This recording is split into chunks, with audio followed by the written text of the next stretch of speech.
bien. Dites-moi si jamais la connexion n'est pas très bonne pour régler. Donc, c'est un grand plaisir d'être avec vous. Je m'appelle Dr. Hani Samir Assad. Je remercie professeur Mervat pour son invitation à participer dans ce cours. En fait, professeur Mervat, c'est mon professeur, mon maître en cardiologie, en électrophysiologie et dans la vie même. On a appris beaucoup de professeur Mervat et aujourd'hui, j'ai le plaisir de partager avec vous ce cours sur l'anatomie, et on va dire anatomie cardiaque, mais plutôt anatomie appliquée pour les électrophysiologistes ou les rythmologues, c'est-à-dire tout ce qu'on a besoin de comprendre de point de vue anatomique pour l'utiliser pendant l'ablation et dans le théâtre du cathéter de l'étude électrophysiologique. Professeur Mervat nous a toujours appris que la bonne connaissance et savoir vraiment l'anatomie et la physiologie cardiaque, c'est la base pour une bonne connaissance et une bonne pratique d'électrophysiologie. Donc, commençons par l'anatomie des bords.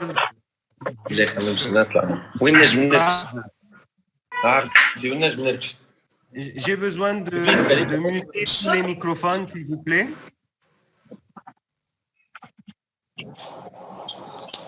ممكن نعمل ميوت للميكروفونز.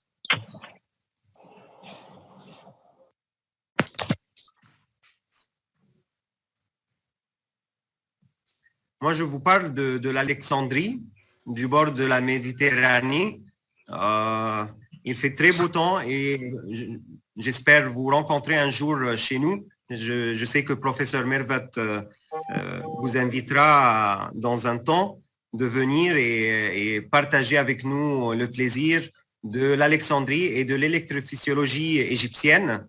Je travaille à un centre spécialisé de maladies cardiovasculaires, Al-Haya, et où professeur Mervat est le pionnier de l'électrophysiologie en Égypte et dans beaucoup de pays à côté. Donc, commençons par les très bases, les bords cardiaques. Donc, le cœur, comme on sait, le bord droit est formé par l'oreillette droite. Et il fait face au poumon droit et il s'étend de la surface inférieure à la base. Le bord inférieur est formé par le ventricule droit, premièrement, et partiellement par le ventricule gauche. Le bord gauche est formé par le ventricule gauche totalement, presque, et une partie par l'oreillette gauche, et il fait face au poumon gauche qui s'étend de la base vers le sommet cardiaque. Finalement, le bord supérieur est formé par les deux oreillettes droite et gauche. L'anatomie du ventricule droit. Il s'agit de la sortie ou la voie d'éjection, en anglais on l'appelle le RVOT, qui se poursuit avec l'artère pulmonaire. Donc c'est la voie d'éjection ou la sortie vers l'artère pulmonaire. C'est important pour nous puisque l'entrée, elle est délimitée par la valve tricuspide et les muscles papillaires et la partie apicale. Dans le VD, parfois, on a une bande modératrice épaisse qui peut être présente à l'intérieur du ventricule droit, rendant la manipulation du cathéter difficile à l'intérieur du VD. Donc, pour nous, pendant une étude, si vous êtes avec des cathéters dans le VD, il y a une possibilité d'avoir une bande modératrice épaisse, moderator band, qui peut rendre la manipulation du cathéter difficile. Par contre, pour le RVOT, ou la sortie du ventricule droit vers les pulmonaires, ou on l'appelle voie d'éjection ventriculaire droite, elle est en relation avec la voie d'éjection ventriculaire gauche, comme le montre ce schéma. La partie gauche, elle est en relation, en position supérieure et postérieure vers la sortie droite. Le RVOT, ou la voie d'éjection du ventricule droit, est la région la plus fréquente d'origine des complexes ventriculaires prématurés monomorphes bénins. Et c'est où on fait l'ablation à ce niveau à l'aide de cartographie du rythme ou cartographie d'activation pour ablater ce genre de complexe prémature de ventricule, de contraction ventriculaire monomorphe bénin ou bien latéral, antérieur ou postérieur. Il faut savoir que le myocarde à cet endroit est fin et les perforations peuvent survenir lorsqu'un cathéter d'ablation à extrémité rigide est avancé directement vers le RVOT. Donc, si vous êtes dans le ventricule droit épaisse, la partie musculaire, on peut avoir le moderator band ou le band modérateur qui peut rendre les choses difficiles, mais on a des parois épaisses et une possibilité de perforation basse. Par contre, si c'est le cas de cartographie pour ablation de extrasystole ventriculaire bénin monomorphique d'origine du RVOT ou la sortie du VD, il faut faire attention puisque la bordure est fine et ça peut risquer de perforation. Un autre point intéressant de point de vue anatomique, c'est que la structure, comme vous voyez, du RVOT ou la sortie du VD est en relation, comme on a dit, avec la sortie du ventricule gauche. Donc, parfois, si on n'arrive pas à ablater la tachycardie ou les complexes extrasystoles ventriculaires bénins d'origine RVOT, on peut aller faire une cartographie du LVOT ou la partie gauche pour pouvoir effectuer une ablation lorsque ce n'est pas efficace seulement du RVOT. Donc ça, c'est intéressant. Donc, quand vous voyez tous ces points de vue anatomiques en 3D, pendant l'ablation ou pendant l'étude électrophysiologique, on ne la voit pas en 3D, bien sûr, on ne voit pas l'anatomie comme on le sait normalement, mais le lien entre les deux, c'est la fluoroscopie. Donc, un rythmologue, il doit bien comprendre les différentes vues et projections fluoroscopiques pour se repérer de point de vue anatomique pendant son étude ou pendant l'ablation des arythmies. Ça, c'est une fluoroscopie du ventricule droit, puisqu'on parle du ventricule droit. Là, c'est un scanner cardiaque avec produit de contraste. Et là, c'est la fluoroscopie toujours avec un produit de contraste. Et on voit qu'en changeant la projection, là, on voit deux chambres.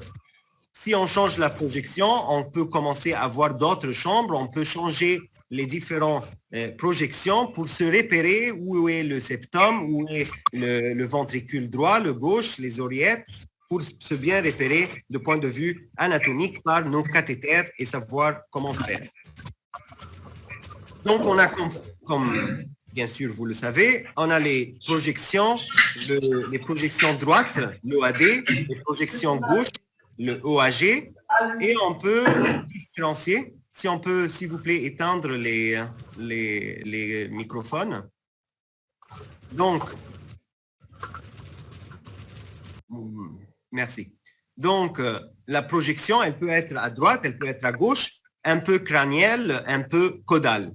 Et ça va changer ce que vous allez regarder. Et si on parle du VD, là, maintenant, donc on a la projection OAD, où on peut voir trois chambres, surtout l'oreillette droite, ventricule droit et une petite partie de l'oreillette gauche.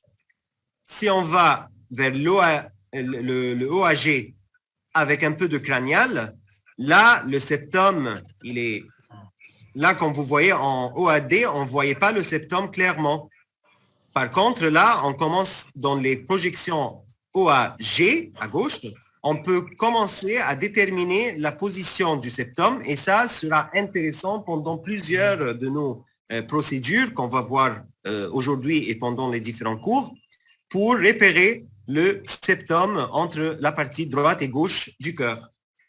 Si on va en OAD, à droite encore une fois, caudal, on voit plutôt la deux chambres où on ne voit plus la partie gauche ou l'oreillette gauche qu'on voyait avec la projection un peu crânienne. Et là, on a deux chambres plutôt droite, l'oreillette droite et gauche.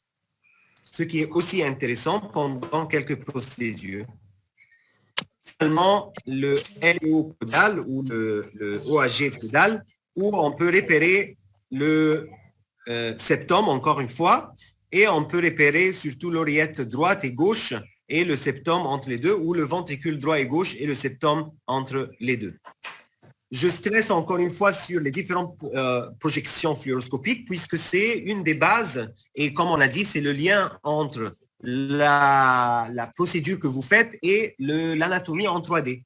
Donc, il faut bien la comprendre. Là, encore une fois, les différentes projections. Là, on est en OAD à droite, plutôt en vue posto-antérieure et on voit les trois chambres, surtout à gauche, à droite, l'oreillette droite et gauche. Et on voit le OD ou le VD, le ventricule droit. Si on va un peu en crânial et moins en OAD, mais plus en OHG, on peut voir les quatre chambres avec le septum qui commence à se révéler entre les deux oreillettes et entre les deux ventricules. Par contre, si on va en caudal et plutôt en OAD, on a les deux chambres ouvertes, comme on le voit sur le scanner et on le voit sur la fluoroscopie injectée. Et si on va en LAO ou en OAG, plutôt moins caudal ou postero-antérieur, on a les deux chambres ou un chambre le septum qui le sépare entre les deux ventricules ou les deux oreillettes. Donc, en base, les projections droites, on voit le cœur étendu, on voit le sommet et on voit la base du cœur. Et c'est intéressant lorsqu'on veut savoir où est-ce qu'on est avec le cœur étendu. Par contre, on ne voit pas trop le septum. En OAG, on voit le septum et comme vous voyez, on voit les deux annulus des valvulaires ou bien mitral avec le sinus coronaire qui passe là autour ou l'annulus tricuspide qu'on peut aussi bien voir si jamais on veut ablater ou voir les structures qui sont reliées à l'annulus tricuspide, comme on va voir dans quelques secondes. Le lien donc entre l'anatomie 3D et l'intervention, c'est la fluoroscopie. Je donne ici un exemple.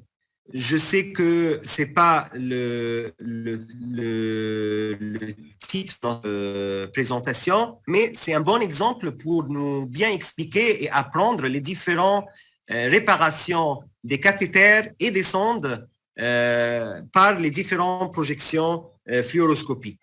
Donc, par exemple, pour se repérer du positionnement de la sonde, si jamais vous implantez un pacemaker.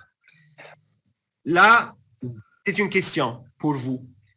Selon cette projection, qui est plutôt une projection étendue, comme vous voyez, c'est une projection postero-antérieure, surtout droite. Est-ce que cette sonde ventriculaire, c'est un pacemaker et c'est une sonde ventriculaire. Est-ce que c'est une position au sommet du VD? Est-ce que c'est une position septale basse? Est-ce que c'est une position qu'on doit confirmer par une autre projection? Est-ce que quelqu'un veut répondre? Moi, Dr Hani, moi, je suis Alfie. Hello Alfie, bonsoir. Alors, bonsoir. Je pense que c'est confirmer la position par une autre projection. Très bien, merci pour votre réponse. Et c'est Dr Mohamed Alfi, un autre étudiant et un autre, je vais dire, pupille, un autre assistant, un autre image de professeur Mervet Abou-Lamati, qui nous Merci, a bien docteur. appris. Alfi. Alfi est le roi de l'électrophysiologie maintenant. Ouais. Je cherchais le mot, professeur Mervet. Donc, Alfi, il a eu le plaisir et l'honneur d'être bien entraîné par professeur Mervet. Et donc, comme elle nous a appris, comme on a dit, la fluoroscopie, c'est le lien avec le 3D. Bien sûr, c'est une image 2D. Donc, pour bien comprendre l'image en 3D, il faut faire une autre projection pour comprendre un peu l'anatomie en 3D. Et c'est la bonne réponse. Et comme vous voyez, quand on a fait une projection gauche en OAG, je m'excuse, je demande que vous fermez les microphones, s'il vous plaît. Merci. Monsieur Aboudi, Cheikh Hadidi, Oui, s'il oui, vous plaît, le microphone, s'il vous plaît. Tendre le microphone.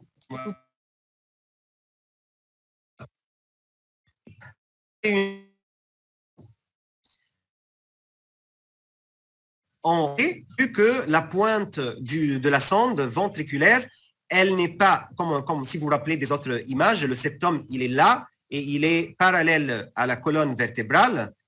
On va revoir les images.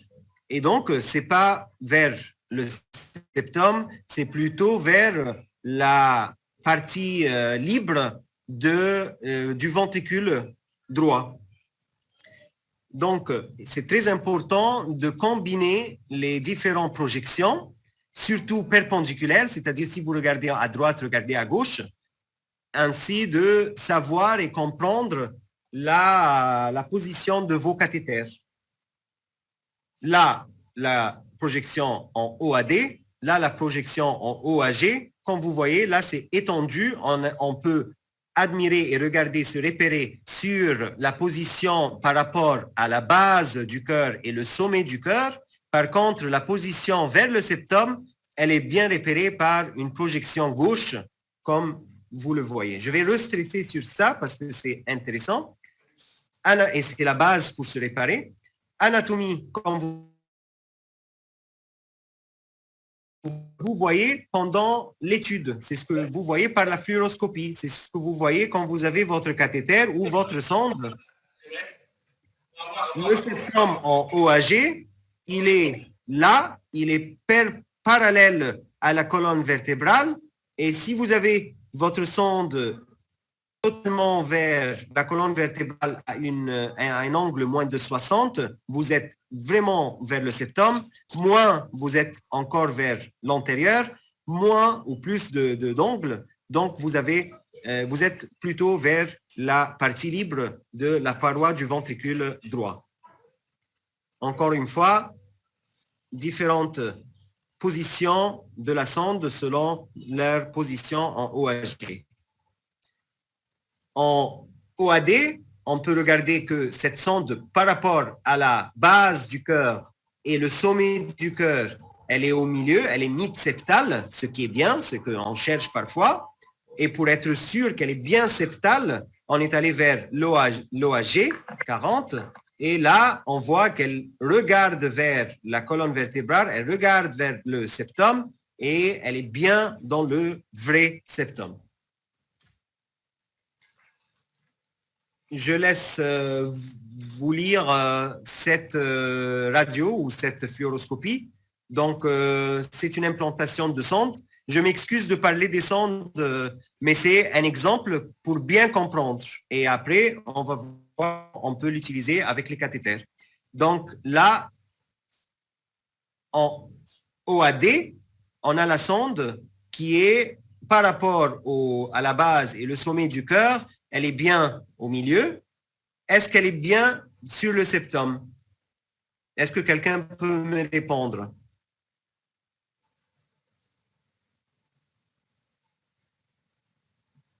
Bonsoir. Mohamed, Oui, Mohamed bonsoir. Hanafi?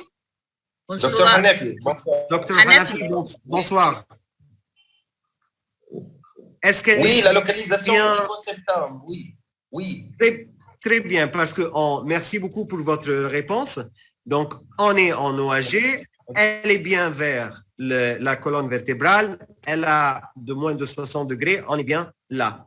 Et par contre, ici pareil, par contre, cet exemple, ce patient, comme vous regardez, en OAD, on voit bien qu'elle est septale plutôt vers la bas, vers le sommet du cœur. Mais quand on est allé en OAG, on voit qu'elle est mal positionnée. Elle est surtout vers la partie libre de l'OD et elle a été repositionnée vers le septum. Cela est utile, bien sûr, en utilisant les cathéters. Quand vous voyez les deux projections, avec le cœur étendu en 3 chambres, on regarde l'oreillette droite et le ventricule droit. On voit bien le ventricule droit bien étendu. Et si on a besoin de regarder le septum, regarder l'entourage de la valve mitrale avec le sinus coronarien qui passe là autour et avec le cathéter DK polaire qui rentre dans le sinus coronarien, on voit bien qu'en OAG, on peut mieux repérer les structures. Là, le cathéter dans le sinus coronarien et le cathéter qui est dans la sortie du ventricule droit étaient presque parallèles. Parfois, on a du mal à repérer l'un de l'autre. Par contre, quand on est allé vers la gauche, la projection gauche, on voit bien qu'on peut bien repérer les deux structures entre le cathéter qui est présent dans la voie de sortie du VD et celui qui est présent dans le sinus coronarien. Donc, c'est un bon lien de bien comprendre les différentes projections. Pareil pour le VG. Je vous montre là le scanner injecté par produit de contraste. Changeons la projection. Là, le produit de contraste représente le VG. Pareil pour la fluoroscopie. Changeons la projection crâniale, caudale, droite, gauche. Là, c'est les 4 chambres, le septum au milieu. On est bien sûr en LAO ou OAG.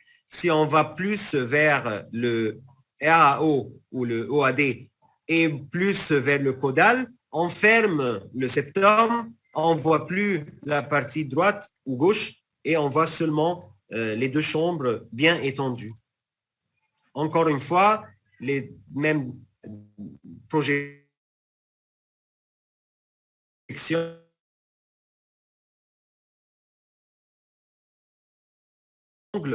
droite-gauche, crâniale, caudale, vous repérez les différentes projections et les différentes structures. Dernière fois, crânial, un peu crânial ou PA en plutôt OAD. On a les 3 structures devant nous, surtout droite, avec l'oreillette gauche. On va un peu à crânial et moins en OAD, plus en OAG, on peut commencer à repérer le septum. Plus de OAG, on voit bien le septum entre les 2 ventricules ou les 2 oreillettes. Finalement, plus de caudal et plus de OAD, on voit le cœur étendu avec les 2 structures, oreillette et ventricule, plutôt droite. Comment on peut utiliser ça et plus de connaissances anatomiques pour l'ablation de tachycardie supraventriculaire, comme le flotteur atrial, la tachycardie par rentrée nodale ou par voie accessoire. Pour ça, on doit bien sûr comprendre, puisqu'on est en tachycardie supraventriculaire, donc en relation des oreillettes, on doit comprendre l'anatomie des oreillettes et surtout l'oreillette droite. L'oreillette droite comporte 4 composants classiques. Le vestibule, la partie veineuse, l'appendice auriculaire et le septum interauriculaire. L'appendice auriculaire droit, c'est une partie présente de faisceaux musculaires prominents, et puisque c'est musculaire, ça donne de potentiel de haute amplitude enregistré à ce niveau avec un cathéter de diagnostic. Le vestibule de son nom, c'est ce qui entoure l'orifice de la valve tricuspide. C'est ce qui reçoit la valve tricuspide. C'est une partie lisse, sans muscle pectiné, présente dans les autres régions de l'oreillette droite. Et finalement, le sinus veineux, ou aussi de son nom, c'est où se situe entre les veines caves veineuses supérieures et inférieures, et forme la face postérieure de l'oreillette droite. Il a encore une paroi lisse, séparée de la zone auriculaire pectinée par la crête terminale. Et la crête terminale, c'est la partie où la crête terminale, cette partie qui, à sa partie terminale, va se diviser en petits faisceaux musculaires. Excusez-moi, si on peut fermer les microphones, s'il vous plaît. Silence, s'il vous plaît, silence. Merci. Donc, qui forme l'isthme cavo-tricuspide. Et cette région, bien sûr, est importante puisque c'est la région entre la veine, entre la veine cave inférieure et le vestibule de la valve tricuspide qui sera ciblé lors de l'ablation du flotteur auriculaire typique. Donc, c'est cette partie entre la veine cave inférieure et la tricuspide, c'est cet isthme qui sera le cible de notre ablation lors d'ablation de flotteurs auriculaires typiques. La veine inférieure, elle a une valve partielle, bien sûr, fibreuse, appelée crête d'Eustache ou eustachienne ou eustachienne crête. C'est un limbeau mince qui est un marqueur important pour l'ablation par cathéter. Donc, c'est cette partie qui sera le cible pour ablation de flotteurs auriculaires typiques. C'est important de savoir de point de vue anatomique qu'un grand pourcentage de patients ont des poches et des cavités au niveau de l'isthme cavo-tricuspide. Ces structures peuvent rendre plus difficile l'ablation d'un flotteur auriculaire typique. Et c'est pour cette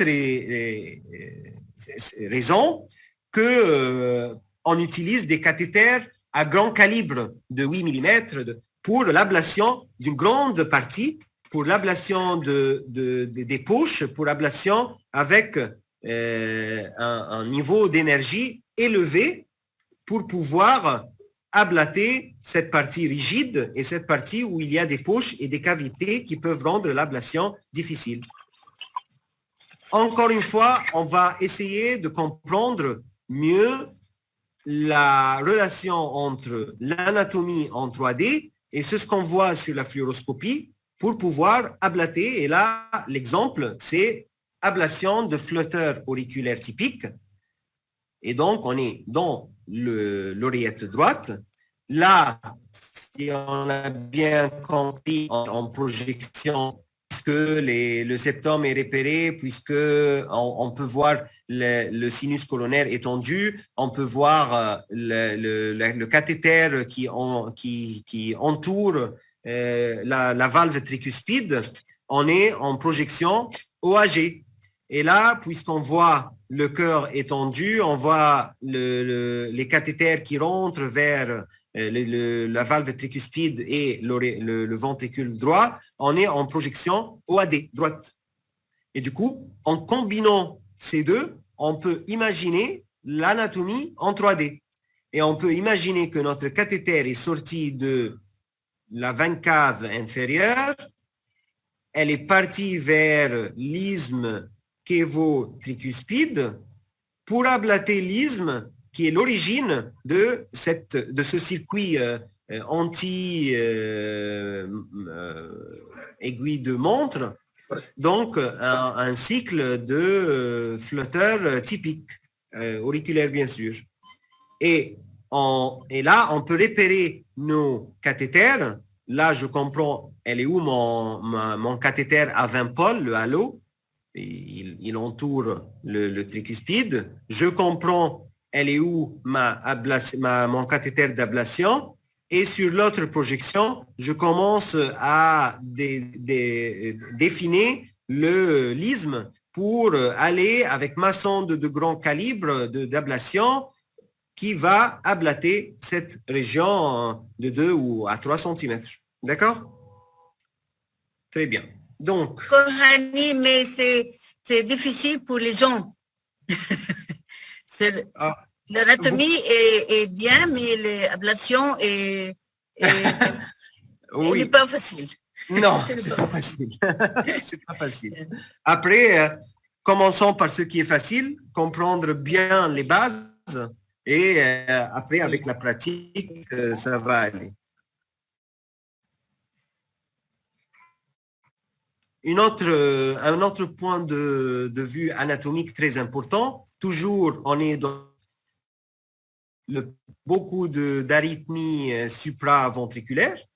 Le prolongement fibreux de la valve d'Eustache avec le septum, donc cette prolongation, on commence à rentrer vers le tendon de Todaro. Et c'est une structure très importante puisque c'est avec le tendon de Todaro, avec les feuillets septales de la valve tricuspide, avec le sinus coronaire, qu'on peut identifier ce triangle qu'on appelle le triangle de Koch.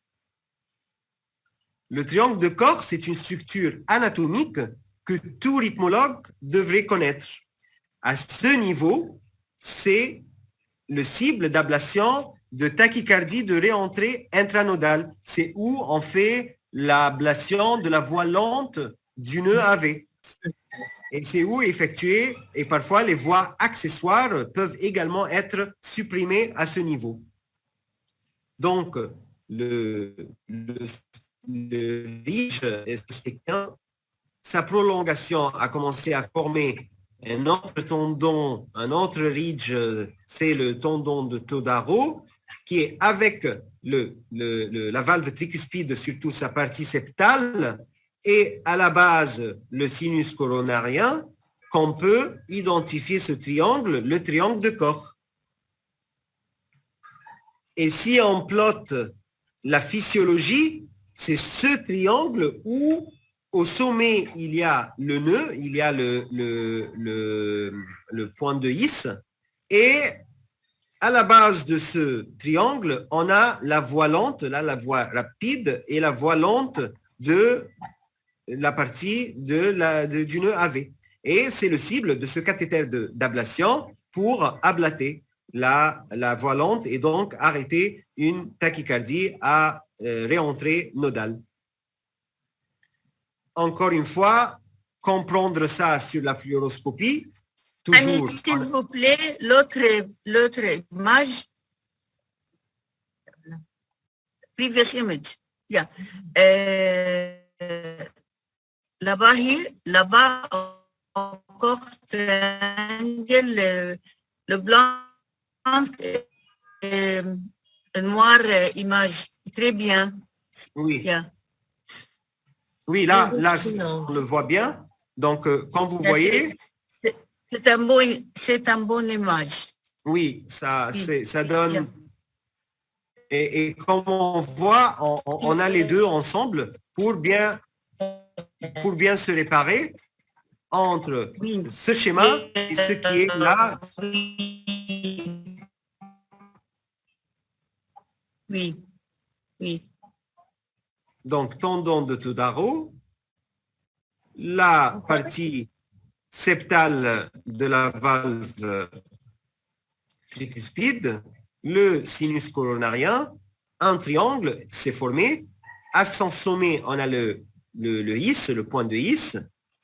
On a le nœud AV de sa partie de voie rapide. et sa partie de voie lente. Et la voie lente, c'est notre cible pour ablater une tachycardie à réentrée intranodale.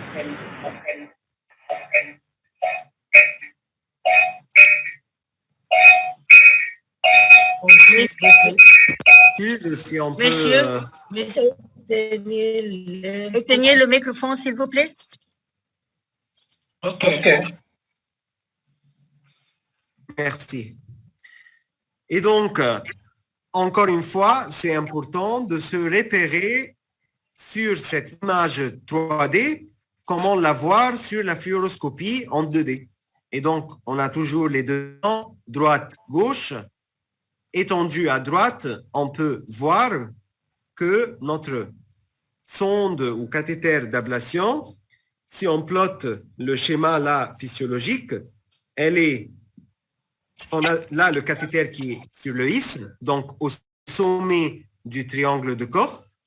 On a le sinus coronarien, donc à la base du triangle de Koch, et on voit notre cathéter d'ablation qui essaye d'aller vers ce triangle pour ablater la voie lente de l'AV ou du nœud AV.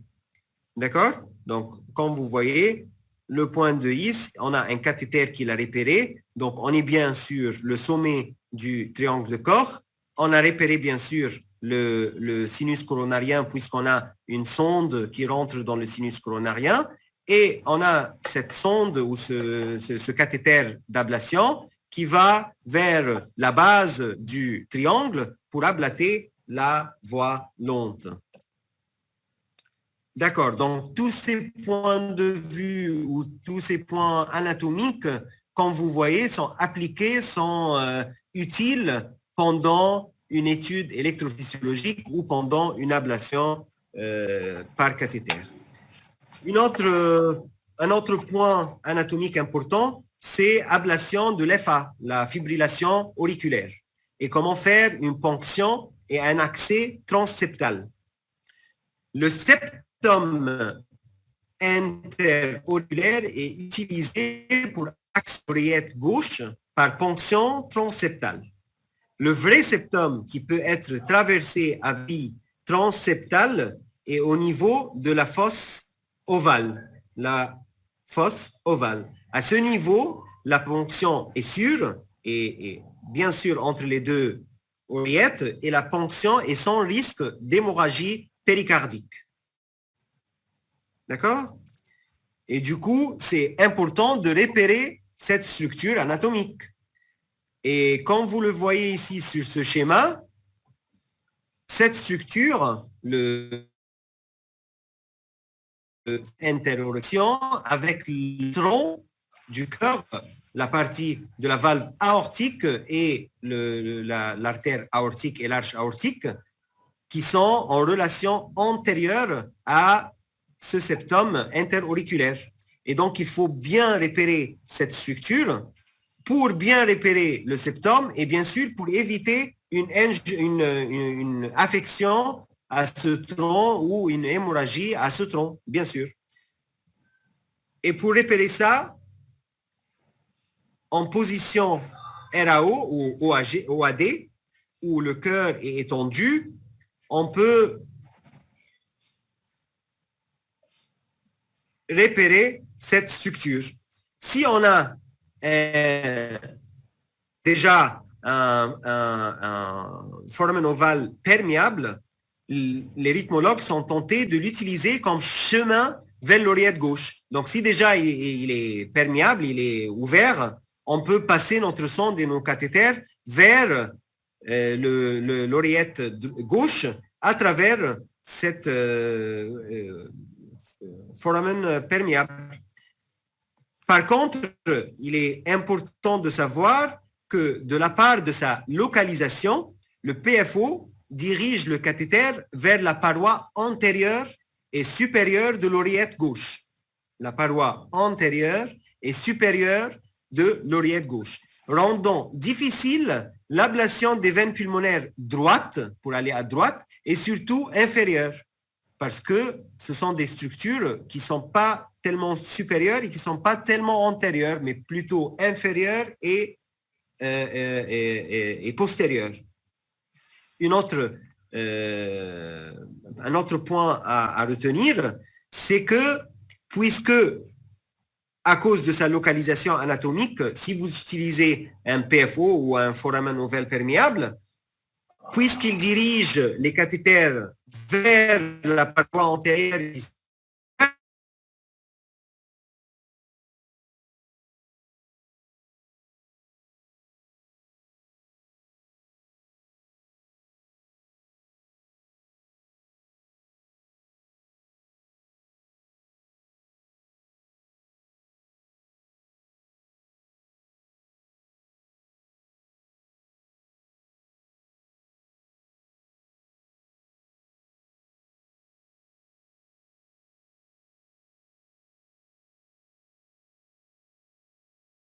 Recording in progress. avec plus de sécurité, il faut bien repérer la base du cœur et bien repérer l'aorte.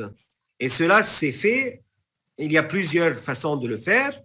Une de ces façons, c'est de mettre un cathéter de pigtail ou un cathéter de queue de cochon dans l'aorte, et ainsi vous le repérez, et vous allez avec votre cathéter le plus postérieur de cette sonde qui repère l'aorte, ou plutôt de ne pas aller du tout en artériel et d'éviter une ponction artérielle, plutôt mettre votre cathéter IS qui est déjà là et qui est toujours à la base de l'aorte et la base du cœur, et du coup aller toujours postérieur à ce cathéter pour être sûr que vous êtes loin de cette structure, et ainsi vous êtes dans le foramen ovale et du coup vous êtes plutôt dans la fossa ovale qui peut être plus sécurisée pendant la ponction vers l'oreillette gauche.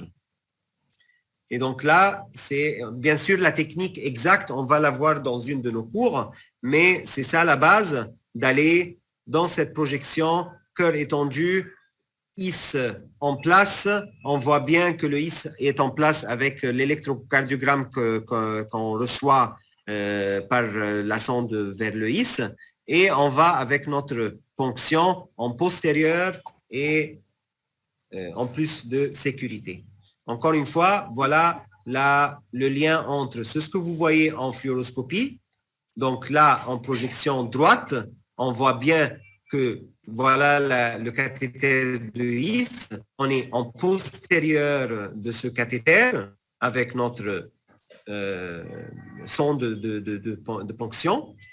Et on a bien repéré que l'aorte existe là. On doit aller en postérieur et on est allé en OAG. Et là, en OAG, on sait que le septum est là puisqu'on est en OAG. On a fait une injection par produit de contraste pour bien repérer qu'on est bien sur le septum. Et là, on pousse notre aiguille pour arriver vers l'autre structure qui sera l'oreillette gauche.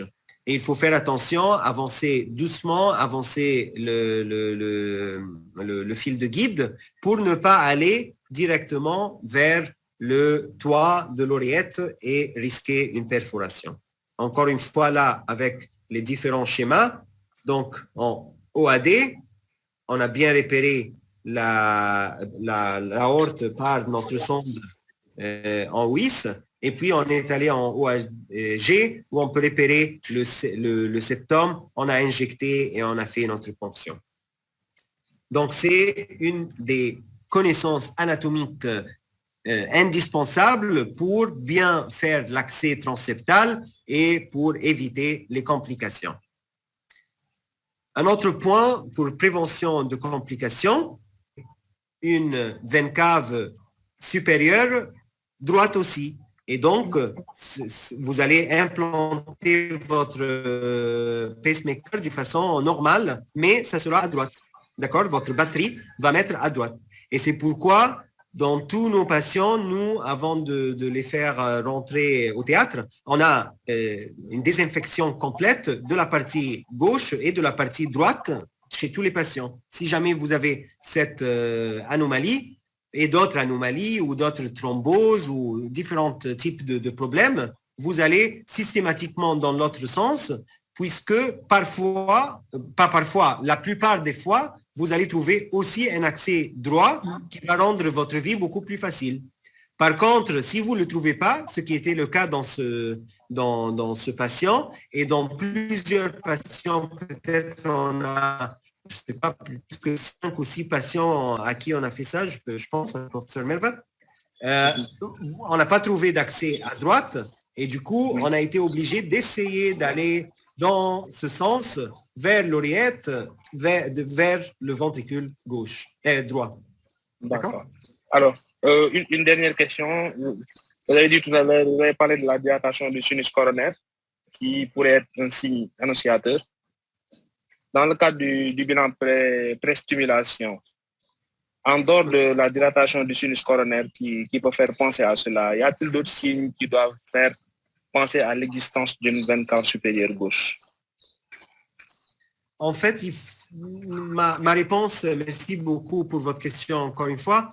Ma réponse pour cette question, j'ai pas besoin de chercher si jamais le patient... Annie, s'il vous plaît, répétez la question. Répétez la question. Oui, docteur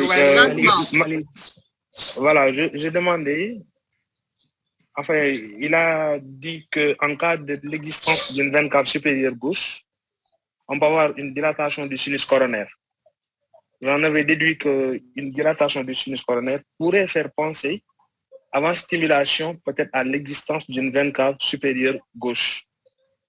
Et je demandais justement, dans le cadre d'un bilan pré-stimulation, en dehors de la l'existence de dilatation du sinus coronaire, y a-t-il d'autres signes qui pourraient faire penser à l'existence de cette veine cave supérieure gauche existante, persistante? Donc, ma réponse, donc merci pour votre question. Ma réponse, non. Il ne faut pas faire un bilan pré-procédure pour identifier la possibilité d'avoir ce genre d'anomalie.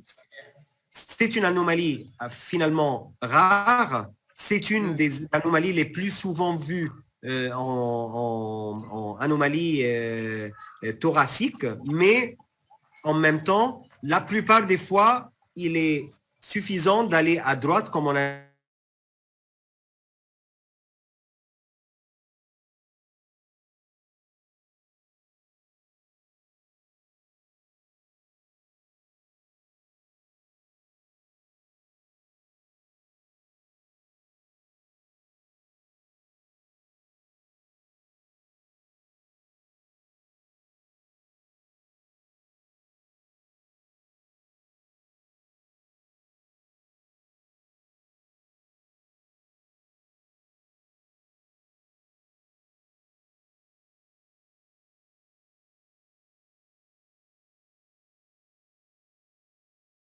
Recording in progress. Jusqu'à une implantation ou en cas d'explantation de matériel en cas d'endocardite. Je ne vais pas aller dans les détails, mais j'ai vu que c'est bien de tout résumer de point de vue anatomique. Donc, accès céphalique chirurgical, je ne vais pas aller dans les détails. Par contre, là, comme je vous ai dit, on fait de plus en plus un accès axillaire et on identifie la veine axillaire par le premier côte et le deuxième côte, ou bien dans le bout inférieur du premier côte ou le bout supérieur du deuxième côte. Et on essaye d'injecter et faire une vénographie et aller d'une façon perpendiculaire vers le veine. Ça nous permet, en fait, c'est une grande veine, moins de complications, plus de sondes, plus d'âge pour les sondes. On voit de plus en plus nos patients poursuivre plusieurs batteries. On voit de plus en plus des patients avec traitement de resynchronisation et du coup utilisation de plus de batteries. Et on essaye de plus en plus d'accéder avec moins de complications, avec moins de pression claviculaire ou c'est ce qu'on voyait avec un accès sous-clavienne normal. Et du coup aussi, on préfère, puisque ce n'est pas chirurgical, c'est moins de temps pour accéder qu'une veine céphalique. Et la veine céphalique, on voit beaucoup de nos patients l'avoir ou bien rudimentaire ou bien toute petite à prendre plusieurs sondes. Et donc, on a besoin toujours de deuxième accès. Par contre, on fait les deux maintenant et on essaye de plus en plus diminuer nos accès sous-clavienne. Là, c'est une table qui montre les différents avantages et désavantages des différents accès veineux. L'incision elle-même, on peut la penser d'une façon anatomique.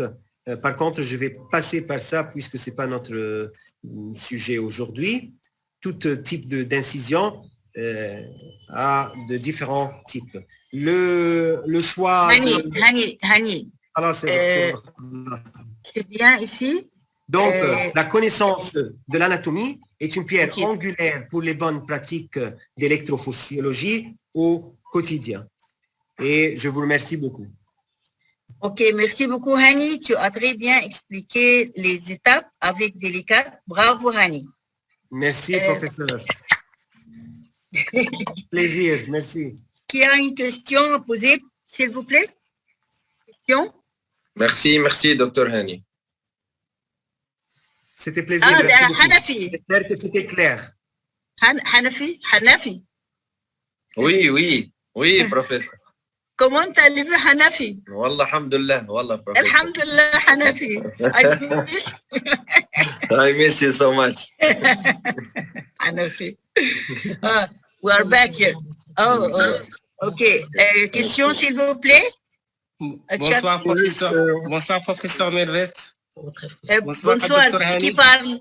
Bonsoir. Qui parle? Oui, c'est docteur Hadidi Sheikh. Hadidi Sheikh, oui, Hadidi. Oui. Tu as répondu très bien aux questions.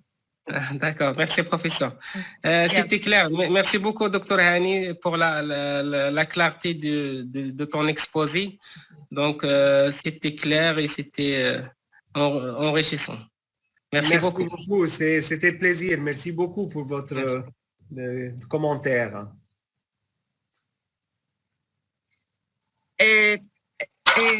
Qui a une question à poser?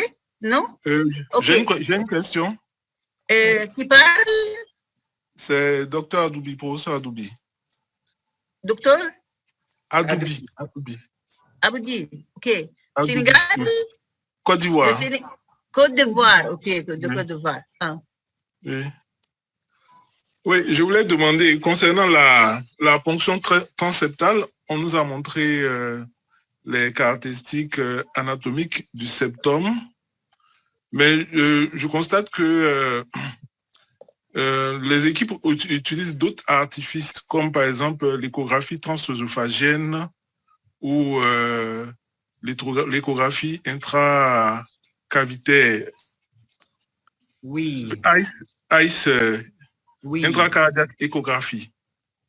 Oui, merci beaucoup, docteur. Alors, je voulais savoir, est-ce que c'est vraiment nécessaire, ces outils-là?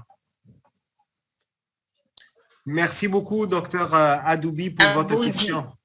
Adoubi, voilà. Oui, merci beaucoup pour votre question. Oui, ça existe, comme vous dites, plusieurs techniques pour repérer le septum interauriculaire. Une de ces techniques, c'est d'utiliser dans la procédure la sonde intra-œsophagienne, transœsophagienne, et repérer la structure du septum, ainsi de guider. Par contre, est-ce que c'est nécessaire? Oui, plus de sécurité, c'est bien. Par contre, les différentes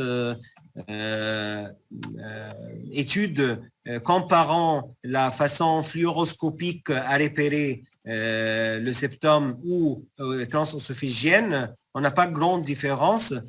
Ça dépend de votre expertise, ça dépend de votre protocole que vous utilisez. Nous, parfois, on combine les deux pour avoir plus de sécurité. Par contre, notre protocole, on aime que l'opérateur, le rythmologue opérateur, il voit bien par fluoroscopie pendant qu'il pousse son aiguille. Donc, tout est en contrôle avec cet opérateur. Et du coup, on l'utilise plus souvent qu'une sonde transœsophagienne. Mais vous dites vrai que ça existe et qu'on l'utilise nous-mêmes dans quelques patients. Et dans d'autres établissements, c'est dans leur protocole de quotidien. Encore, ça existe aussi des sondes de surveillance de température, par exemple, pour l'œsophage. Par contre, ça, peut-être, c'est pas dans quelques établissements, c'est nécessaire. Dans d'autres, on a arrêté de l'utiliser puisque parfois, on a des problèmes, même avec ce genre de sonde de surveillance de température, puisqu'ils transmisent la radiofréquence elle-même. Et parfois, c'est une aggravation de ce qui s'est passé ou du traumatisme de l'œsophage. Et donc, il y a des points de débat, mais il y a d'autres qui sont bien clairs et sans débat.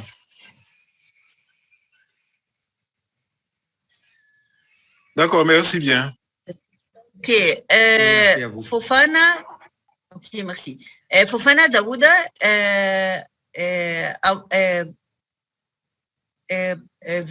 voudrait la présentation. Oui, Fofana. Enregistrement. L'enregistrement est très bien. Il a demandé l'enregistrement. Enregistrement, oui, bien sûr. Bien sûr, bien sûr.